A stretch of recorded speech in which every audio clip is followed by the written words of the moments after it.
ओम शांति 18/9/2023। आज की मुरली चिंतन।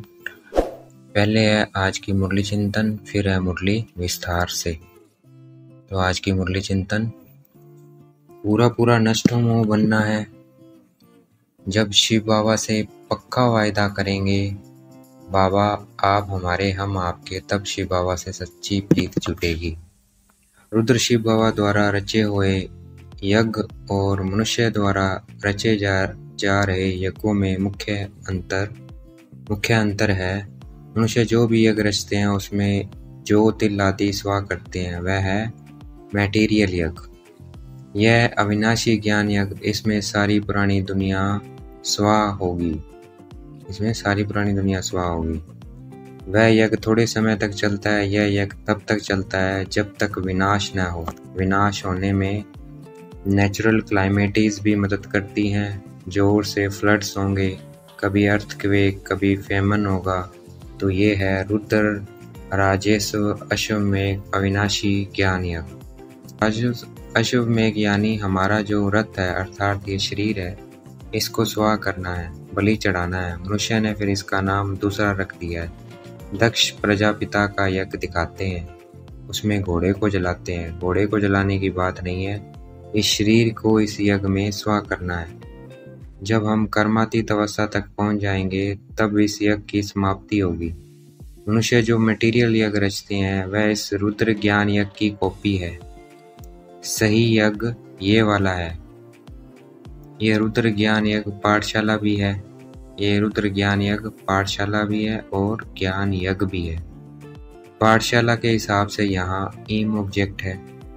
इसका नाम रुद्र ज्ञान यज्ञ पड़ा क्योंकि ये भगवान ने खुद रचा। जैसे नेहरू के बाद नाम रखते हैं नेहरू मार्ग, नेहरू पार्क आदि, वैसे ही इस यज्ञ को रुद्र यज्ञ कहते हैं। भक्ति के ढेर शास्त्र हैं। परमात्मा ज्ञान का सागर है क्योंकि उनके पास नया ज्ञान है। परमात्मा हमें सृष्टि चक्र समझाते हैं, कैसे फिरता है, जिससे हम त्रिकालदर्शी बनते हैं। एक तो ज्ञान को धारण करना है, दूसरा हमें योग बल से विक्रमाजीत बनना है। जन्म जन्मांतर के पापों का बोझा जो सिर पर है वह जलने में टाइम लगता है, तो वह जलेगा योग बल से। शिव बाबा ने 5000 वर्ष पहले भी यह यज्ञ रचा था और हम राजयोग सीखे थे। परमात्मा ने यह यज्ञ रचा है हम ब्राह्मणों द्वारा, क्योंकि यज्ञ जो है वो ब्राह्मण रचते हैं। परंतु गीता में ब्राह्मण अर्थात पांडवों को लड़ाई करते दिखा दिया है। पांडवों ने लड़ाई नहीं की थी, हमने योग बल से राजाई ली थी, लड़ाई नहीं करी थी। शास्त्रों में निमित्त मात्र सिर्फ अक्षर है भारत का प्राचीन सहज राजयोग। वह शिव बाबा के इस रुद्र ज्ञान यज्ञ को कहते हैं। शास्त्रों में जो निमित्त मात्र जो अक्षर है भारत का प्राचीन सहज योग, वह इस शिव बाबा के रुद्र ज्ञान यज्ञ को कहते हैं। स्वास्तिका 5000 वर्ष को दर्शाता है और चारों युगों की आयु बराबर दर्शाता है। सतयुग की आयु लाखों वर्ष लिख दिया है, वो कपोड़े हैं। और शिव बाबा 5000 साल के कल्प में एक ही बार आते हैं, युगे युगे नहीं आते हैं, वो भी कपोड़ा है। स्वास्तिके के 4 हिस्से ज्ञान और भक्ति को भी दर्शाते हैं। स्वास्तिक के 4 हिस्से ज्ञान और भक्ति को दर्शाते हैं। आधा कल्प भक्ति और आधा कल्प ज्ञान है। ज्ञान से मक्खन मिलता है और भक्ति से छाछ मिलती है। भक्ति आदि करने से कभी भगवान नहीं मिल सकता है। अगर भगवान मिल जाए तो भक्ति बंद हो जाए। इन चित्रों से साक्षात्कार होता है कि ये दुनिया नई कैसे बनती है, पुराने से नई कैसे बनती है। अगर कोई इस अंतिम जन्म में पवित्र बनता है तो सेकंड में जीवन मुक्ति पा सकता है।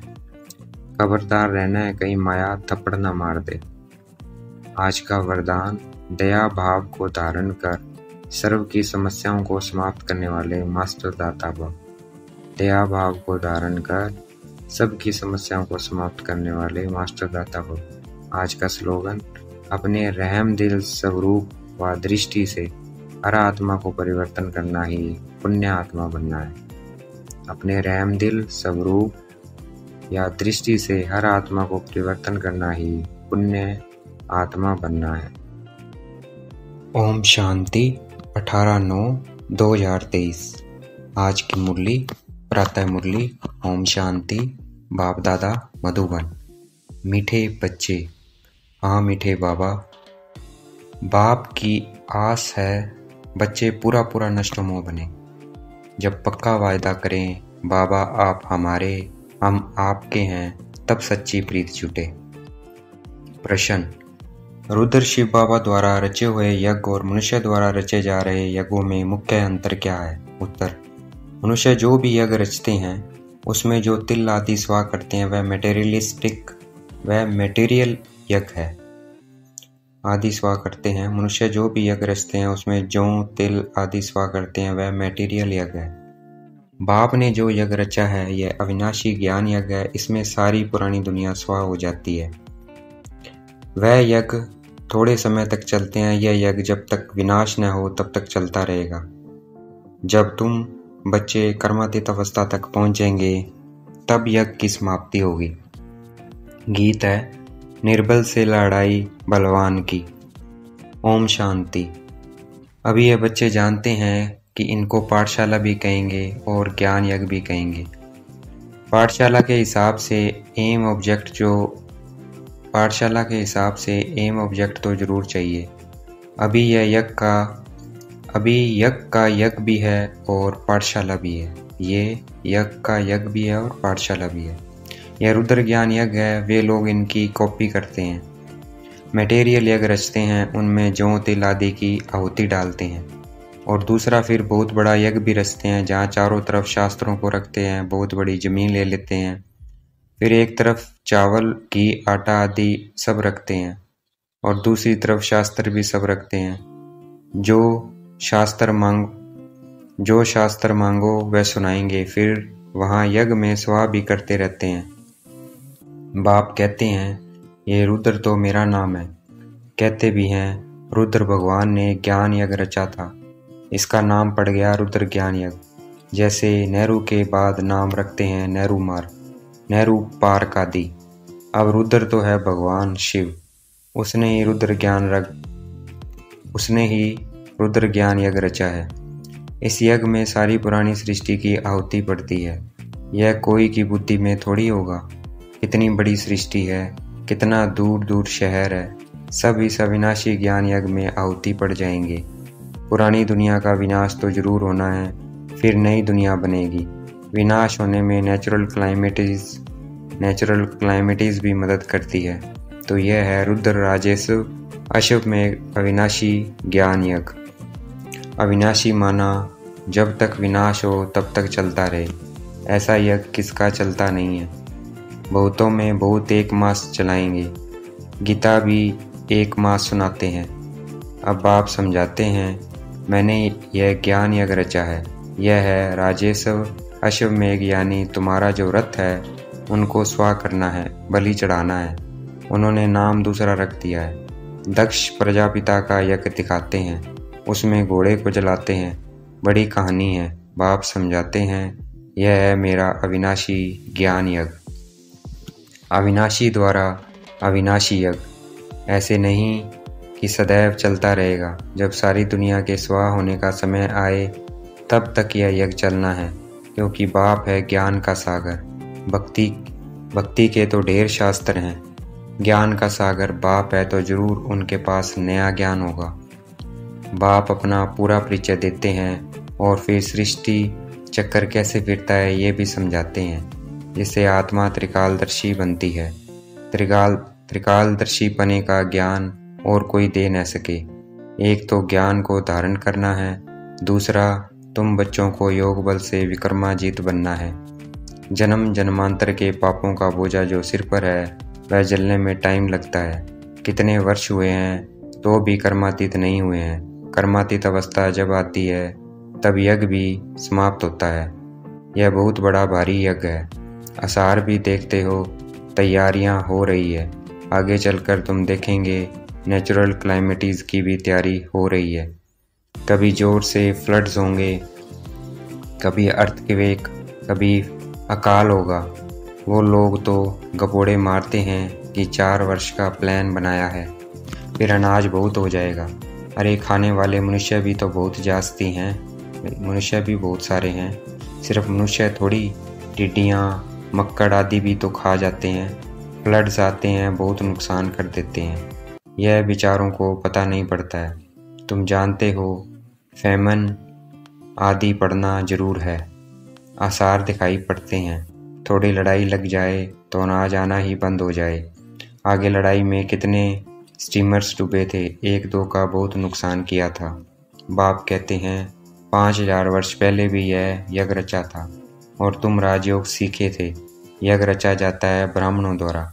गीता में तो लड़ाई आदि की बातें लिख दी है। संजय आदि भी है। यह सब है भक्ति मार्ग की सामग्री। यह भी अविनाशी है। फिर से भक्ति मार्ग में वही सामग्री निकलेगी।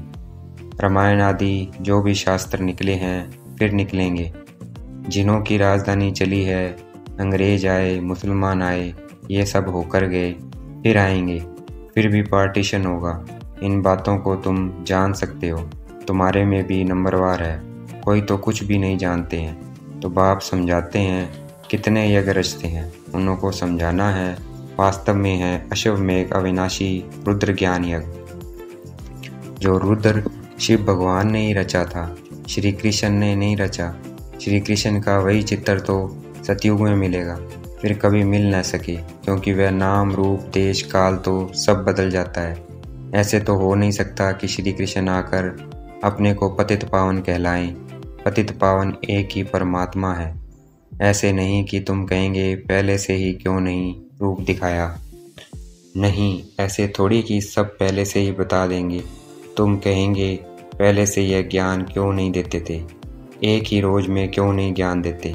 परंतु नहीं, यह तो ज्ञान सागर है, सो जरूर आहिस्ते आहिस्ते सुनाते रहेंगे। ऐसे थोड़ी कि सब एक ही टाइम पढ़ लेंगे। नंबरवार पढ़ेंगे और पढ़ाई में टाइम लगता है। इसका नाम ही है अविनाशी रुद्र ज्ञान यज्ञ। अब यह तो कहाँ भी लिखा हुआ नहीं है, शास्त्रों में निमित्त मात्र सिर्फ अक्षर है। भारत का प्राचीन सहज राजयोग। अच्छा, प्राचीन कब? शुरुआत में तो जरूर इस अविनाशी ज्ञान यज्ञ से ही स्वर्ग बनाया होगा। बाप कहते हैं मैं आता हूँ कल्प कल्प संगम युगे।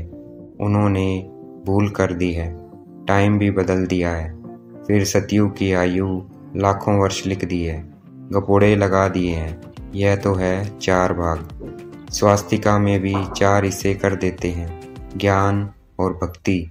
आधा कल्प ज्ञान दिन, आधा कल्प भक्ति, भक्ति रात।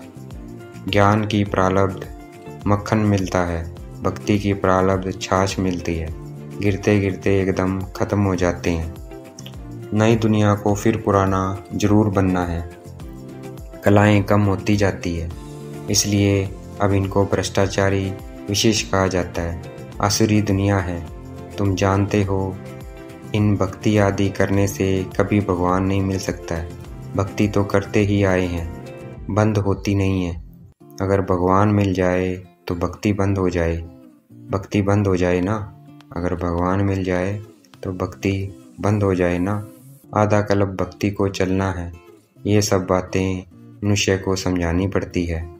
दुनिया नई कैसे बनती है, इसका चित्रों से साक्षात्कार कराना है। पुरानी दुनिया खत्म हो, फिर नई स्थापना होती है। अब एग्जीबिशन, प्रदर्शनी आदि की किसी बड़े से ओपनिंग करानी होती है। मदद तो लेनी पड़ती है ना। उनको फिर थैंक्स दी जाती है, बधाई देने के लिए तार दी जाती है। कितने बड़े बड़े टाइटल अपने ऊपर रखवा दिए हैं। श्री श्री का टाइटल भी रखा लिया है। श्री श्री बाप समझाते हैं श्रेष्ठाचारी दुनिया थी, अब भ्रष्टाचारी है। फिर बाप श्रेष्ठाचारी बनाने आए हैं। वह फिर पहले से ही अपने ऊपर श्री नाम रख देते हैं। वास्तव में श्री लक्ष्मी श्री नारायण सतयुग में ही कहा जाता है। राजाओं को श्री का टाइटल कभी नहीं देते थे। उनको फिर हिज हाइनेस कहते थे। उनको फिर हिज हाइनेस कहते हैं। सबसे बड़े हिज होलीनेस लक्ष्मी नारायण की राजाएं भी पूजा करते हैं, क्योंकि वह पवित्र हैं, खुद पतित हैं।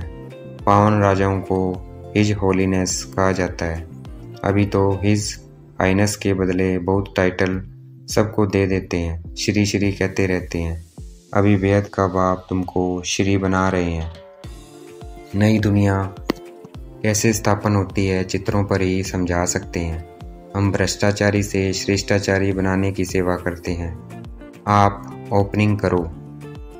उन्हें समझाना चाहिए कि सेकंड में जीवन मुक्ति गाया हुआ है ना, सेकंड में जीवन मुक्ति गाया हुआ है ना।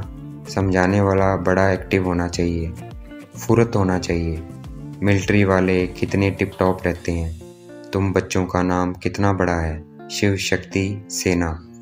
ये ज्ञान मिलता ही है अबलाओं अहिलाओं को। यहाँ की बातें ही वंडरफुल है। ऊंचते ऊंच भगवान और पढ़ाते देखो किनों को है, अहिलाएं कब्जाओं को। भगवान वाच उन्हों को राजयोग सिखलाता हूँ। ड्रामा में ऐसी नूंद है, ऐसी नूंद है, परंतु अपने को सब पाप आत्माएं समझते थोड़ी हैं। बाप कहते हैं ये अंतिम जन्म पवित्र बनेंगे तो 1 सेकंड में जीवन मुक्ति पा सकते हो।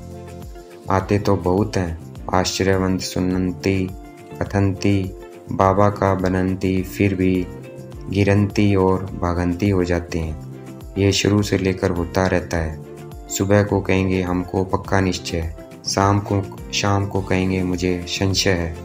मैं जाता हूँ, मैं चल नहीं सकता, मंजिल ऊंची है, मैं छुट्टी लेता हूँ। ड्रामा की भावी बाप को फारकती दे देते हैं। माया इतनी प्रबल है जो चलते चलते थप्पड़ लगा देती है। बच्चे कहते हैं बाबा माया को कहो थोड़ी नरम हो जाए। बाबा कहते हैं मैं तो माया को कहता हूँ खूब गर्म हो। बाप कहते हैं खबरदार रहना, ऐसे नहीं कि माया थप्पड़ मार दे और तुम फंस पड़ो। तुम मांगते ही हो जनक मिसल ग्रस्त व्यवहार में रहते जीवन मुक्ति पाएं। बाप कहते हैं 1 जन्म पवित्र बनो तो तुम स्वर्ग के मालिक बनेंगे। मनुष्य की जहर से अर्थात विकारों से कितनी दिल है, चलते चलते गिर पड़ते हैं। हम शादी करना नहीं चाहते तो गवर्नमेंट कुछ नहीं कर सकती। समझा सकते हैं कि हम पतित बने ही क्यों जो पुजारी बन सबके आगे सिर झुकाना पड़े। मैं कुमारी हूँ तो सब मेरे आगे सिर झुकाते हैं, तो हम क्यों न पूज्य रहें। वेद का बाप कहते हैं कि पवित्र पूज्य बनो। एक ही राजयोग का इम्तिहान है, कितने चढ़ते और गिरते हैं, हर एक अपना अपना पार्ट बजाता है। रिजल्ट फिर भी वही रहेगी जो कल पहले हुई होगी। यह ड्रामा है, हम एक्टर्स हैं, पूरा नष्टमो बने तब बाप से पूरी प्रीत जुटे। बाबा बस हम तो आपको ही याद करेंगे, आपसे वर्षा लेकर ही छोड़ेंगे, ऐसे प्रतिज्ञा करनी पड़े, तभी स्त्री पुरुष दोनों पवित्र वन स्वर्गधाम जा सके। दोनों ही ज्ञान चिता पर बैठ जाएंगे, ऐसे बहुत जोड़े बनेंगे, फिर जल्दी जल्दी झाड़ बढ़ना शुरू हो जाएगा। अच्छा मीठे मीठे सिखलते बच्चों प्रति माता पिता बाप दादा का याद प्यार और गुड मॉर्निंग। रूहानी बाप की रूहानी बच्चों को नमस्ते। हम रूहानी बच्चों की रूहानी बाप दादा को दिलवा जान शिकवा प्रेम से याद प्यार और नमस्ते। धारणा के लिए मुख्य सार। इस अविनाशी ज्ञान यज्ञ में अपने इस रथ सहित सब कुछ स्वा करना है।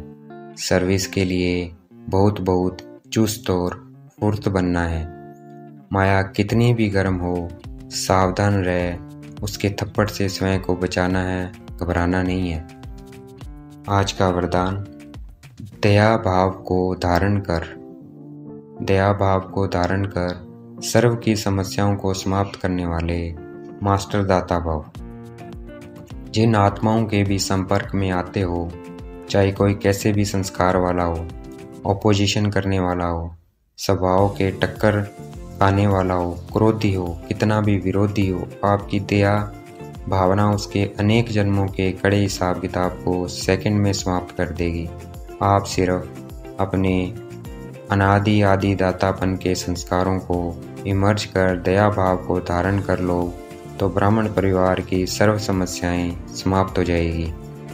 आज का स्लोगन, अपने रहमदिल स्वरूप व सृष्टि से, अपने रहमदिल स्वरूप व दृष्टि से हर आत्मा को परिवर्तन करना ही पुण्य आत्मा बनना है।